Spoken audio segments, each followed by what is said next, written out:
Hi everybody, I'm Tina Marie from Mojave Model Railroad. I'm inside my train room, aka my garage, and it is a complete disaster. And a lot of times you don't get to see the behind the scenes of people who have layouts. They show you the really nice finished videos.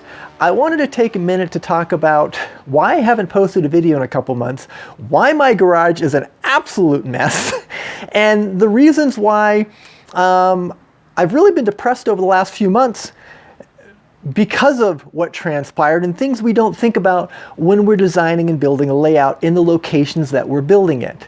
So stick around, you're going to get a good kick out of this, you're going to see the behind the scenes, and you're going to see the reason why I have freaked out over the last few months. So stick around, Tina Marie, Mojave Model Railroad coming at you next.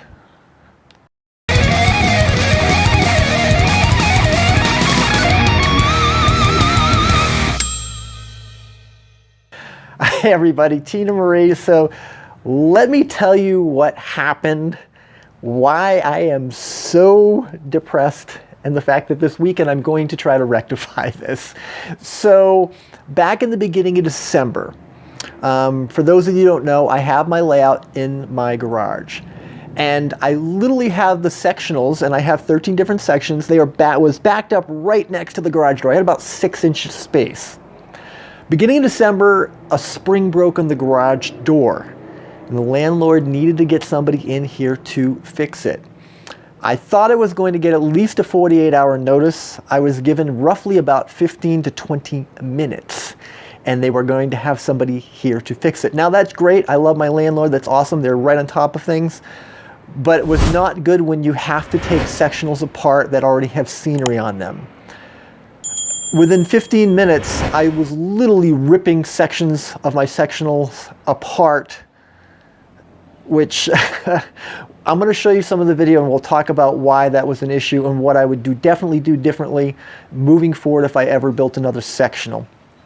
But you know what, let's stop for a second. I'm going to flip the camera around here, and I'm going to show you kind of what my garage looks like.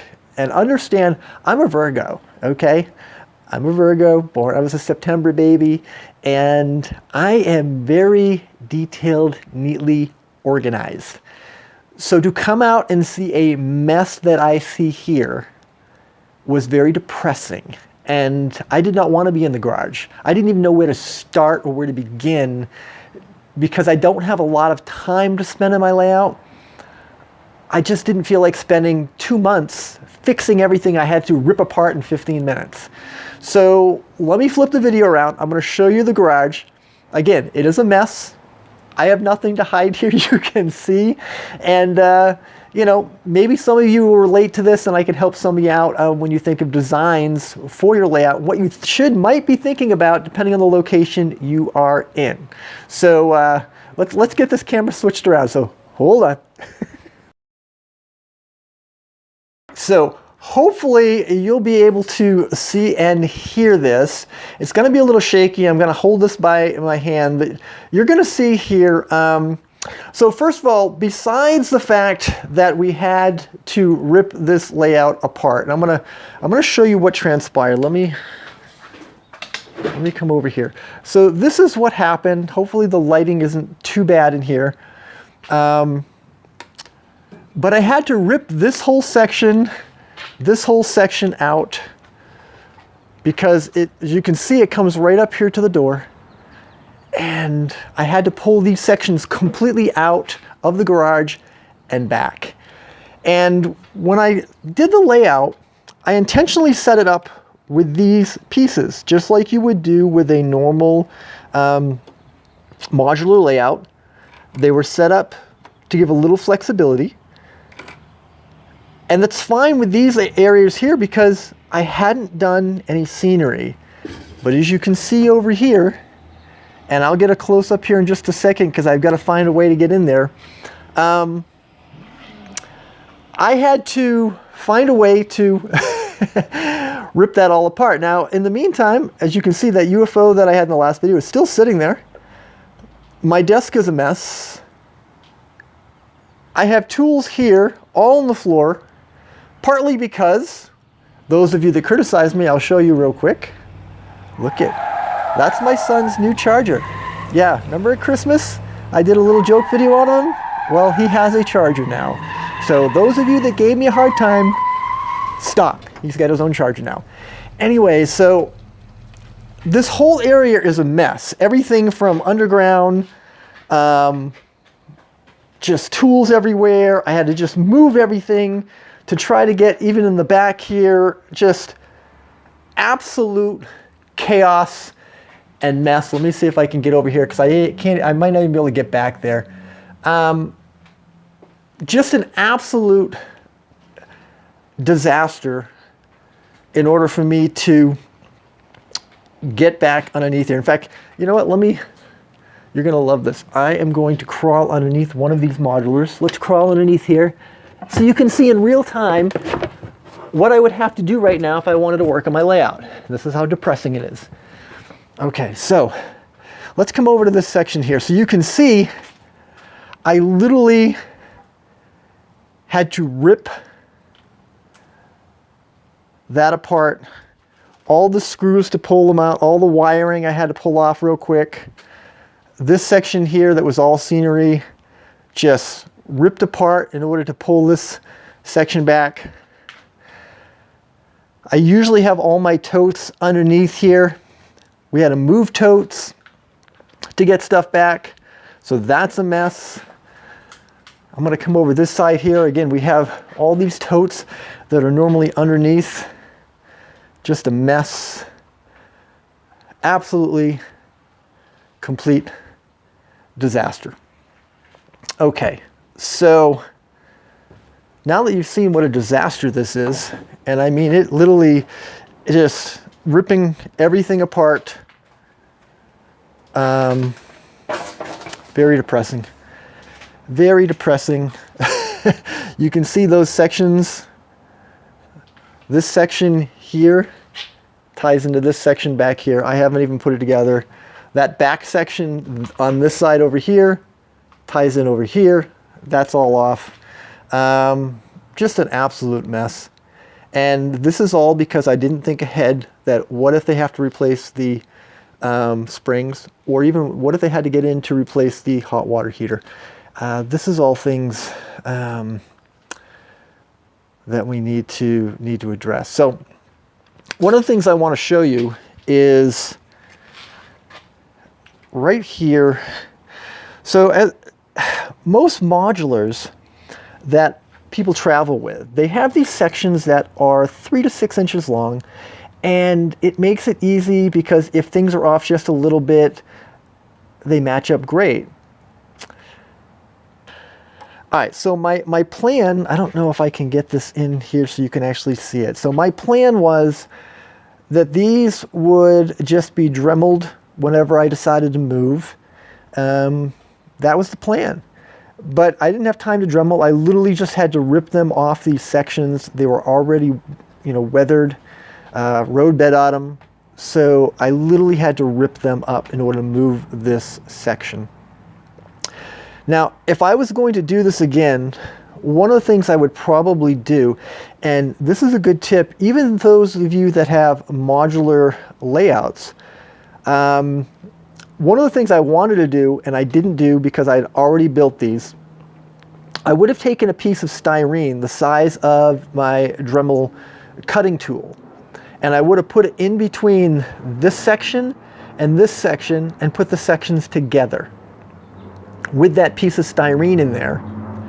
And I wouldn't have put a 6-inch section here. I would have just ran the track all the way across, and I would have then cut the track with a Dremel. Once you remove that piece of styrene and put the tables back, well, guess what? You'd have a perfect fit, number one, and I would have basically used the PC boards and soldered the edges so it was a firm, solid connection. I really wish I would have done that, because had I done that, these sections would have pulled apart quickly without any damage to the scenery. So now I've got to fix all that scenery, which, again, I can't run trains until I fix all this, and it's very depressing. All right, so let me just go over a couple things. We'll just kind of wrap this video up, so bear with me. I'm trying to look at this camera here and hold it at the same time. So I'd get rid of these. these are for leveling the legs on your layout. And I'll be honest with you, I did them because everybody did them. I would never do them again. I'm going to show you what I would use. I'm going to put a picture of it and a link down below. But if I ever was going to do a peninsula, or if I was going to do another module layout, I would probably use these instead. It's so much easier to level them than try to get your fingers underneath your legs. I have 2.5 inches slope from the back here to the garage, and I have 3/4 inch slope from left to right. So on some of these modules that are 8 feet long, you have quite a discrepancy. And to try to get your fingers underneath ones, so you're not having something like this that's 3.5 or 4 inches sticking up out of your leg, it's just something I would definitely do differently, for sure. Now, one of the other things I would definitely do differently, and I'm not going to show it, I'm not going to go underneath the layouts here because we said the floor and everything's a mess, but I use a lot of this underneath the tables for storage. So I had all my Christmas, Christmas tree stuff, everything is all underneath these modules, and it's skirted so you can't see it, which is awesome. However, because I had to move all this stuff out, there's also wiring underneath there that hadn't been secured to the underside of the module. And let me give you a little advice. If you're going to wire stuff, label every single wire, take a picture of it, write it down in a notebook. Always, always, always, always, always keep a track. So if you have to pull something or something gets ripped or damaged, you can immediately go back. You're not having to double check or figure out what happened. I really wish I would have done that, and I didn't do that. So that is another big mistake that I would definitely do. I thought there'd be plenty of time. I wouldn't have to do that. I figured, oh, I'll have plenty of time to go back and do stuff, but you never know. One of the other things is, you notice, and I'll kind of do you'll see, I have much of my trains. I have all my scenery all up around the layout. And I do that because I didn't have the storage underneath, because I use it for other storage. Here in Nevada, we don't have basements, we don't have attics, so your storage is your garage. So I wanted to be able to have access to all this, all my trains, all my scenery, but I wasn't thinking, what if I have to move these? What if I have to move stuff real quick? I didn't have extra totes I could just throw stuff in. What do you guys do for your rolling stock? Where do you put it? Where do you hide it? Now, if I had a more permanent layout, I would definitely have a lot of this probably out on my layout, or somewhere in display. I don't have that right now. So, but I like to be able to pull different things up and run it on my layout. Or even know what I have if I'm getting ready to go somewhere to buy some new stuff. All this stuff's probably going to be coming down and putting into totes somewhere. I'll find a way to put it underneath the layout. But I really wish I wouldn't have had everything up top here, because when I had to move stuff, it makes the modules really heavy. And number two is, when you have to move them really quickly, you have to just pull them and get them out of there. And I just hope I didn't damage anything. I haven't gone through and seen, but hopefully. So the moral of the story is, when you're designing your layout, whether it's in a basement or a garage, be aware of things that could go wrong before you design it, and ask yourself ahead of time, how am I going to dress this? I had the spring go in my garage. I took advantage of every section of the garage I could take advantage of. The problem is, they needed 4 to 6 feet in order to fix that door, which means that layout had to come down. Now, if that was more of a permanent layout, that would have been a huge, huge issue. One of the other things is, I've got a water heater back there. If something ever goes wrong with that water heater, they're going to have to get access to that, and it's not going to be easy. My floating desk, which again is an absolute mess because I had to throw stuff on that desk real quick. My floating desk, I have the water main. The main water main coming in the house is right underneath. If there was a problem, they'd probably have to take that entire floating desk off the wall. And also, if you look behind me, I have my electrical outlet. That's where the circuit breaker is. And if we have a breaker go, which has happened a couple times, we have to go back and flick it, which is not a big deal. I have access to it that way. But if there was ever a problem and I had to have an electrician come in to look at that box, I'd have to take half my layout apart because this is against one of the back walls. I'd have to take half my layout apart in order for him to get access to that. So I now look at my garage a little bit differently. I mean, even just above me with the garage door, if the garage door motor goes, how would they fix that? So when you're designing, if you're, let's say, in a basement, and you have plans to maybe move, and you want to make it so you can move these sections, are those sections going to be able to get out? What's the radius? You have a turn radius going up to your basement. Is it a straight shot, or do you have a turn landing? Will you be able to make the corners? Do you have a walkout basement so it might be easier? It's little things like that that I now think of, and because I'm in the process of, in the next year or two, building a layout in my own home I want to build. So I'm designing my house around my layout. It sounds weird, but or the electrical outlets will be, all that kind of stuff will be designed around my permanent layout because I'm thinking ahead of that now. So just little things. I'd love to hear your thoughts on maybe problems you've had with your layout. Maybe I've seen some of you had to take it apart and redo sections. How do you get motivated when you come in and your layout is like mine right now, it's just a complete disaster? How do you get motivated because you're going to have to spend hours and hours and hours getting anything back up just so you can run it and be happy? I'd love to hear any suggestions you guys have. Hopefully I can get back to doing some videos here, some real videos, not like shaky camera shots here like I'm in the Blair Witch Project. But so anyways, guys, thank you for listening.